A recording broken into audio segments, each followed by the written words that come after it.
Right, you guys, got another video here for you. Now, a few of you wanted me to add some voice to the build, which I did some time ago, so I never got around to it, so here we go. So I've got some parts here we're going to be using. Got a hard drive here, solid state drive, also got a EVGA Supernova 650 G2 power supply, which is gold certified. We're going to be using that in this build. Also going to be using this for my Windows build, which is ADATA's SX8000, and that's just going to be for the Windows build. Also got the solid state there for the Linux build as well, so I'm going to do dual boot on this one. We've got the Vengeance LED DDR4 16 gigabytes 2666 megahertz. This is not the RGB stuff, this is the older LED stuff, but they were getting rid of it, so it was cheap and I bought it while it was cheap, and now the price has gone right back up again. Also bought the Core i5 unlocked 7600K, which we can do some overclocking with. This is the 1151 socket. This build was made way before Coffee Lake and all those builds come out, so that's the reason why I'm using these parts. Also got a Hyper 212 Evo here. Not sure if I'm going to be using this. In fact, I didn't use it, but I ended up using my old closed loop water cooling system, which was the Kraken, but I had to get a new bracket. But I bought this just in case I couldn't get it mounted to the board because the bracket I lost for the 2011 socket. So I did end up buying another bracket system just in case. But you can see here I also went with the Gigabyte Gaming Z270 Gaming K3 motherboard. Pretty decent motherboard. Again, you get LED lighting on there, red, USB 3.1 Gen 2 as well. So pretty decent board, nothing too fancy. Went with the GeForce GTX 1060. Now this was a pretty expensive card at the time when I bought it. It probably still is, the Aurora, and it's the 1060. Now obviously it's the same size as a 1070, but it's a 6 gigabyte version there. So pretty decent graphics card. Now also we got the Master Pro 6 case here by Cooler Master, which we're going to be putting that into, which is a pretty decent case, pretty expensive, but that's the case we're going to be using in this one. And also I did get the bracket system here, which we're going to use for the old closed loop water cooling system. I didn't buy a new one because the other one wasn't used very much and I wanted to get use out of it. So there's these little bracket systems you can buy. Now also you can see the AF120s. Didn't use these in the end, so I can use these for something else, but I bought them just in case I needed them as well.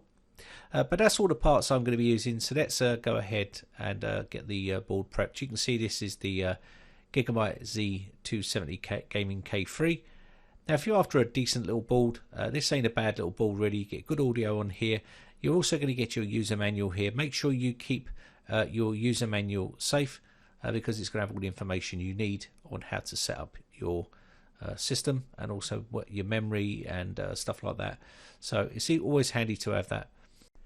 Now all you need to do here is pull back this little lever and lift up the little CPU plate here to hold the CPU down, and then get your CPU out. Now I'm using the Core i5 unlocked 7600K, and this is where you want to examine the pins on the board. Make sure there's no bent pins inside here. You should see a triangle here, and you just have to marry that triangle up with the triangle on this CPU, and I'll show you that in a bit. But just check the board for bent pins. If there's any bent pins, just shut it back up and send it back and get your money back and get a new board. Now you can see on here we have a little triangle, and that's where you want to marry those two up together. So just drop it in and just give it a little jiggle, and that's it, we're in. We don't have to force it down or anything like that. Next up, you can pull this lever down. Now before you pull the lever down, make sure you get that little plate underneath the screw there. Okay, just lift it back until you push it underneath there, like so, and then you can put force down, okay, on the lever. Now there will be a bit of force there and that plastic thing will pop off. and that's it. Now keep hold of that just in case you need to RMA your board. You will need that plate, okay? Otherwise they won't RMA it. And you can put your coolant on there now if you want to, your compounds, and then put your heatsink on there if you're going to use a heatsink. I'm using a closed loop, so I'm not going to be doing that in this one. And we just need to get our memory set. And you can see that on the board it does tell you what the memory slots are what, but inside your manual it tells you the same thing here. And this is why your manual is so useful. It tells you what slots to populate with your memory to get the best out of it, okay? So it's that simple. So keep hold of your user manual, keep it handy, especially if you've never built a PC before. It's pretty straightforward and easy to do. So what we're going to do here now is get our memory out the packaging and slot it into the board. You can see there's a little nook inside that memory here, and you can see this is very high profile memory, so make sure if you're going to be putting this memory in that you have got enough space for your heatsink, okay? Now this is the older type memory, LED memory. They've got RGB stuff nowadays, but this one works okay. I've got this for a really cheap deal, and memory is pretty expensive nowadays. So I'm going to populate the right base here for the memory. So just slot back the little clips there and then push the memory in until it clips. There you go, pretty straightforward stuff. And then just get your other one and then do the same again. Now this should look okay once it's all done, and you can see the profile on this is pretty high. So we're just going to push this down. Now 16 gigs is pretty normal nowadays. 8 gigabytes used to be the norm, but 16 gigs seems to be the pretty much norm nowadays for everyone.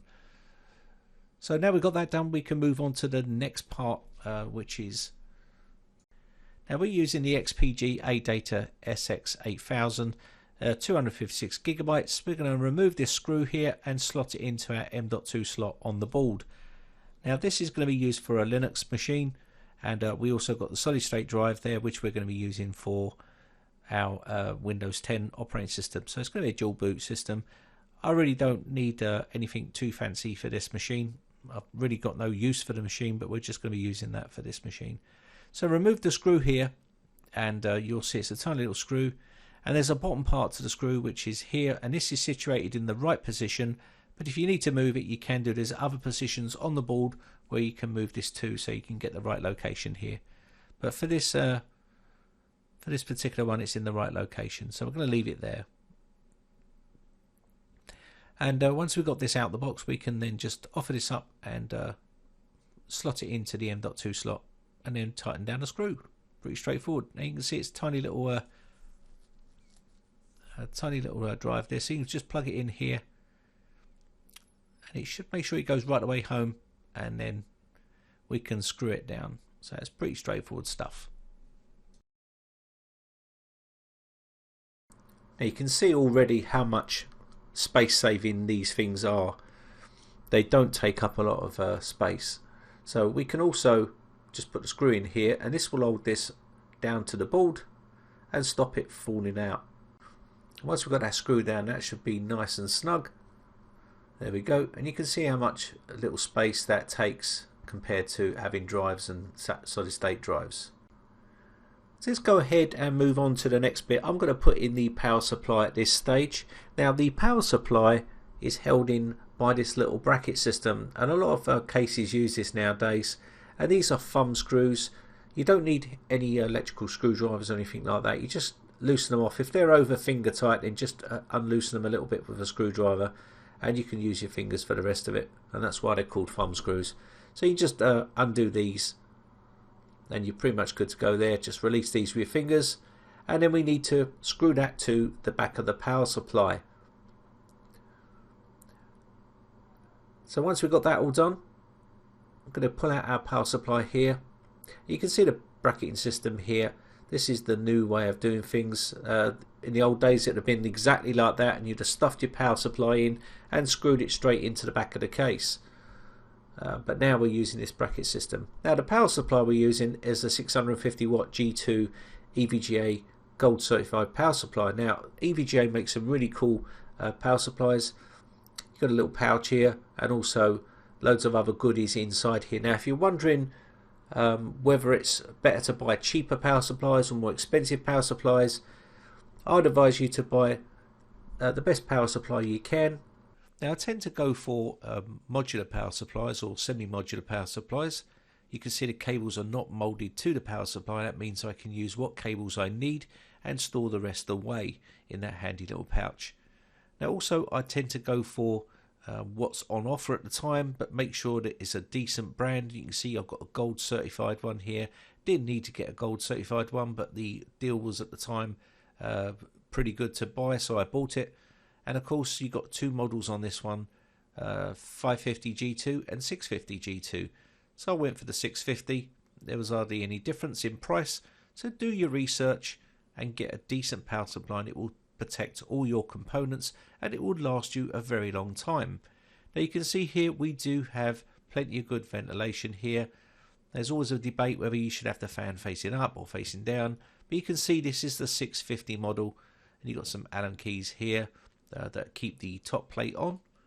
And you can see this is what a modular power supply looks like. No cables molded to here, which means I can use what cables I like. It does have that eco mode on there as well, with the fan on or off. So it's a really decent power supply, and this will last you a very long time. Now generally Seasonic put all their parts into a lot of power supplies, and it's probably the same with this company, I would have thought. But you can see here, there's the specs. We have maximum output, and you can see 54.1 amps on the 12 volt rail, which is pretty decent. And you can see the combined wattage on there as well. Now you can see the back here has that honeycomb effect, which gives you really good ventilation, and also you can see the quality components inside there. They use Japanese caps and all those good components. Now to put this on, you just simply screw the back plate onto the power supply, and it's that simple. A lot of cases use this method nowadays, and you don't need a mechanical screwdriver to do this type of stuff. It's super simple, and that way you're not going to shred the screws or over tighten the screws. So just tighten them down, and once you've done that you can offer it up and then tighten up the thumb screws. It's just that simple. Now the good thing with modular power supplies is when you're doing the cable management, it makes it much easier, because obviously you can route the cables in as well. And you can see it's all listed up here: motherboard, CPU, VGA, and so on, and SATA. And that makes it nice and easy for people to build their computer, because years ago it was a lot more difficult. It's so super easy nowadays. And we're going to just get the motherboard cable here, so you can see they're all nicely labelled off. So they're actually thinking of the beginner PC builder nowadays. It's a lot easier to do, and you just have to snap this into place. And the way I do it is I tend to plug in all the cables that I'm going to need into the power supply, and that way it makes it much more easier to push the cables through and install them into the motherboard, hard drives and stuff like that. So all the cables I will put into the back of the power supply that I'm going to use for this build.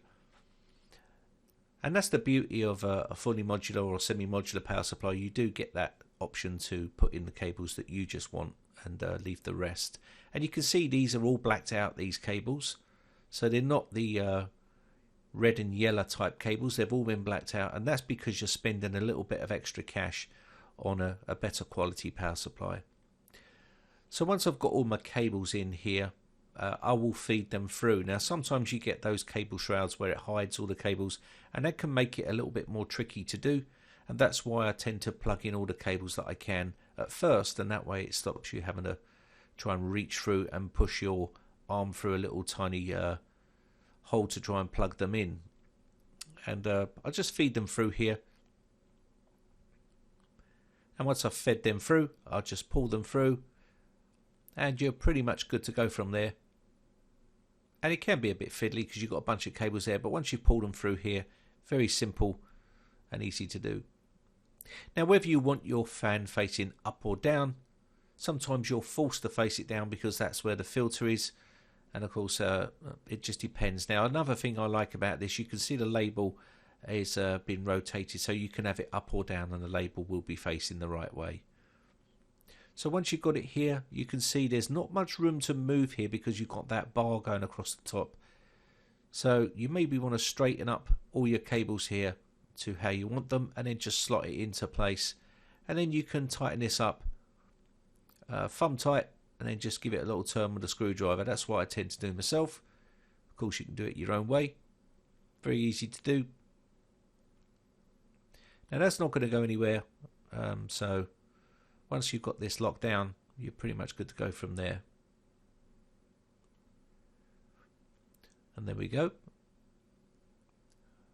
So now you can just give it a little tiny turn.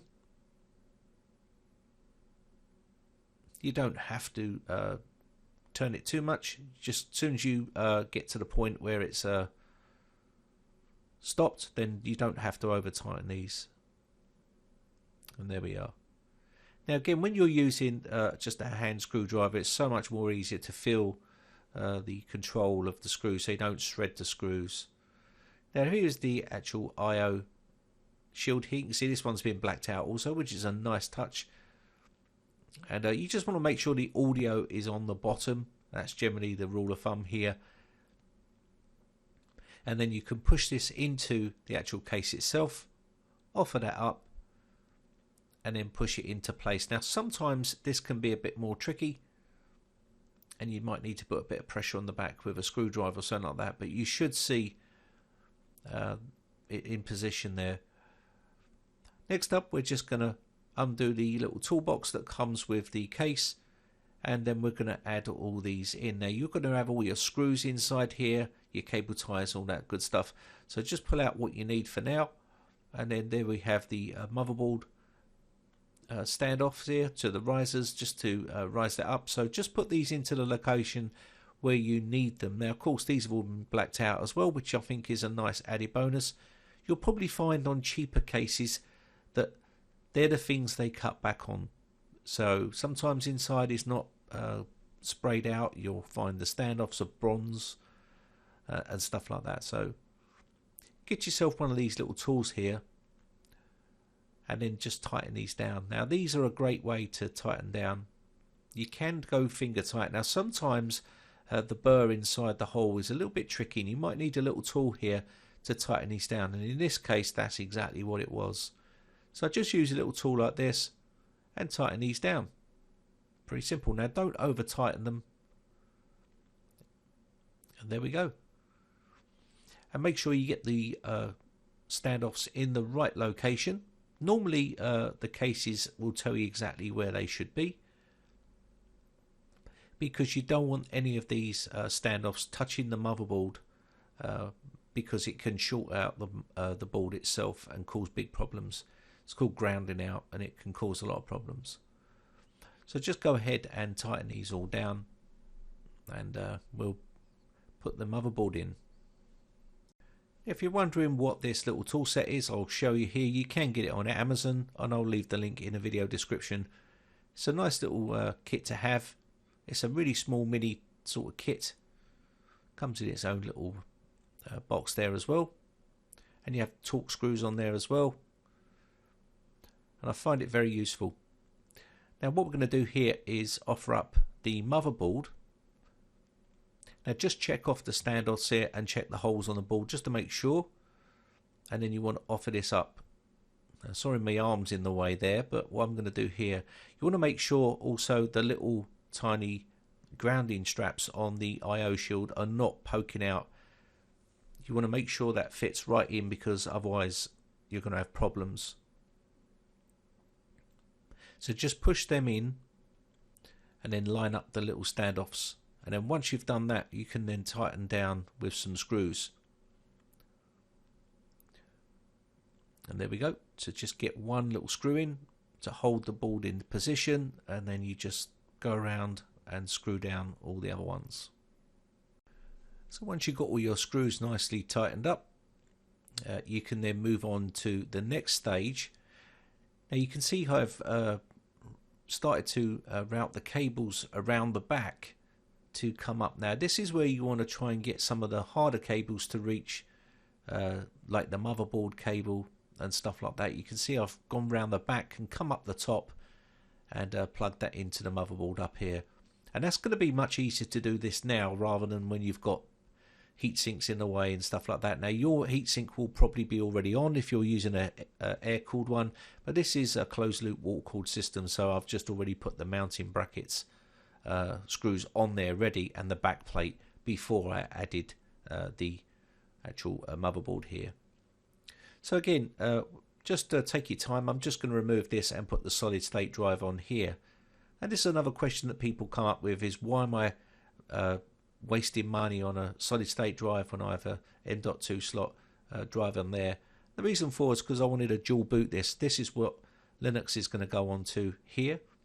And of course I had this solid state drive lying around and it wasn't being used. So I'll just drop Peppermint Linux on here, and I will have Windows 10 on the other drive, so I can then dual boot these. And that is the reason why. So if you've got old hardware lying around, then utilize it. Why not? So I'm just going to put the Saturn power cable through round the back here and just plug those into the drive. Now you can see it's really fiddly and it's not easy to get the cables through there. There's not much room to move on this case.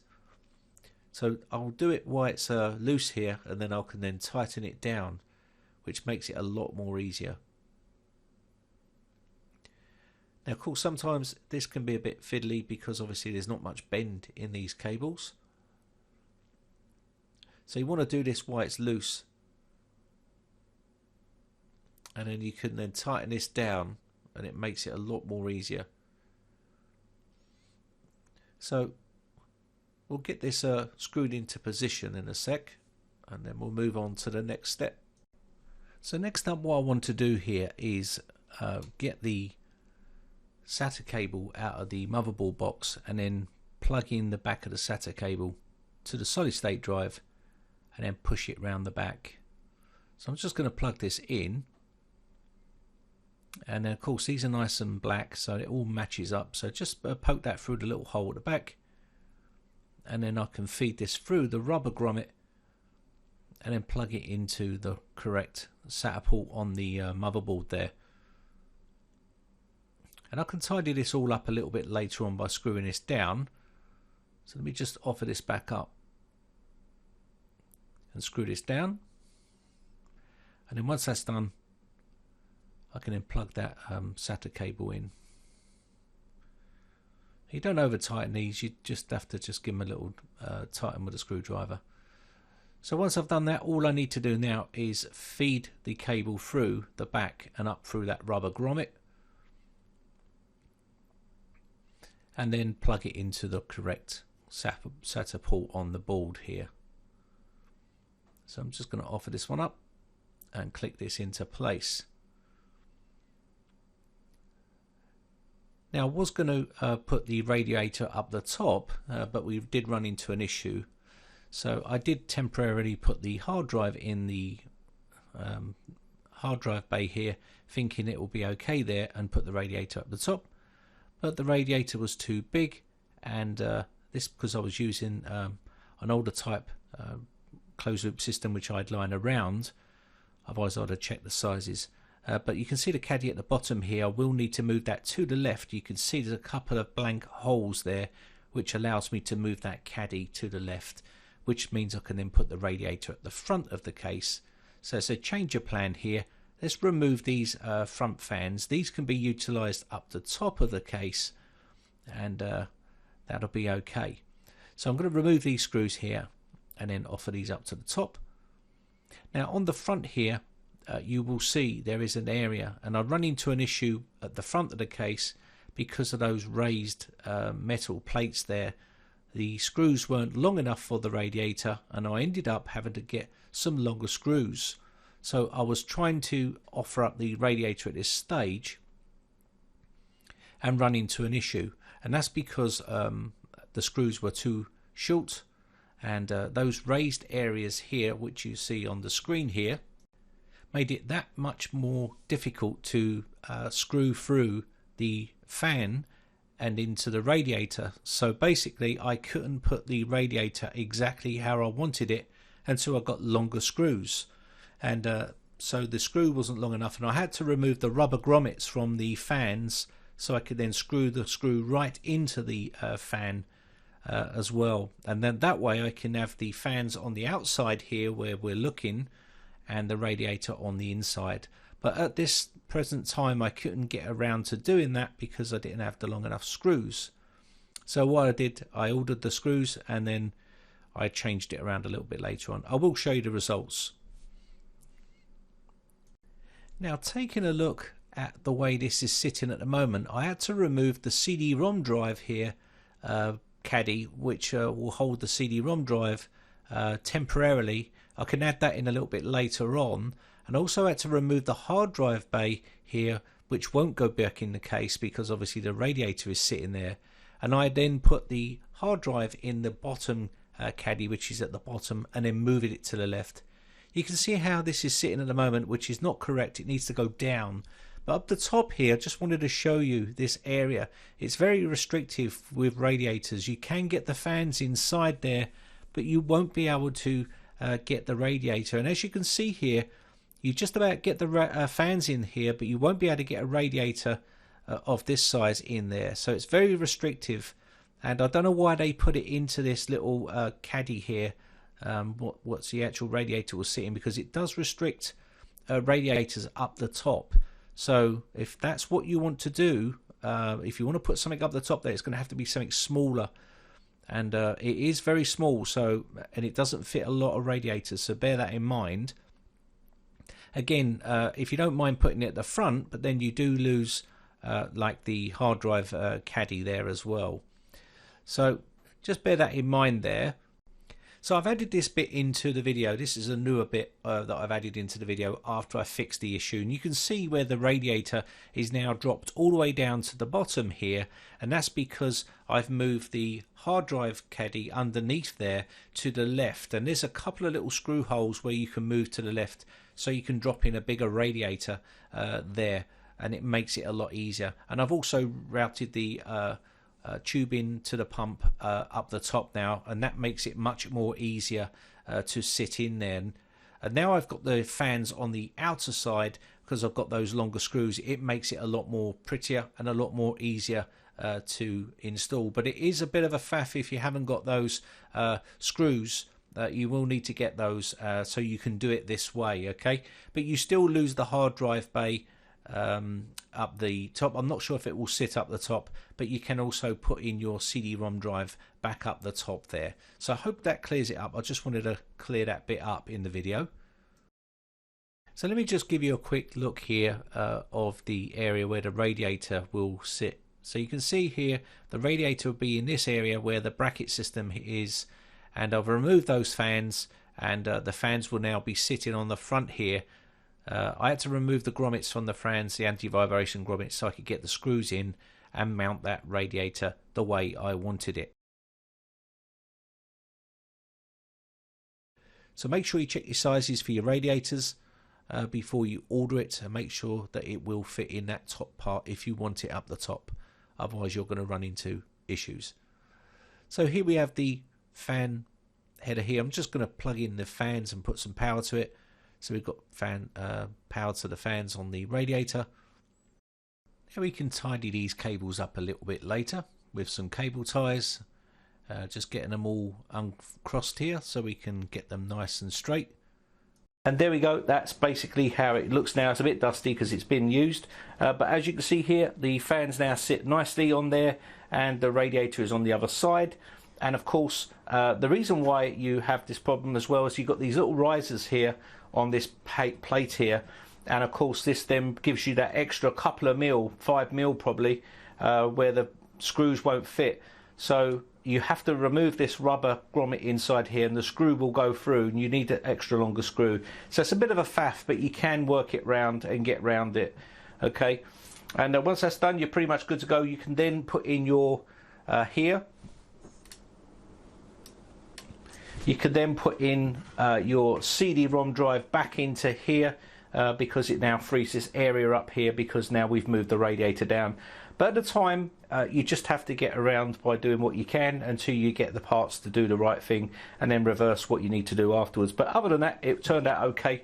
A little bit difficult when they make these cases. Sometimes they're not taking into account these problems. They don't read into them too much, and they just produce these cases and they release them. And of course, it ain't until you get hold of it that you realise that you're going to run into issues. So this is what it looks like once you've put in your graphics card, and then you do a bit more cable management, and you should end up with something like this. Looks pretty nice, I think. The motherboard all lights up nice and red, and also the memory, the graphics card, and the pump. So it looks pretty nice, red theme there. I'll remove the side panel so you can see what it looks like, and you'll get a general idea what it looks like with the side panel off. And there you go.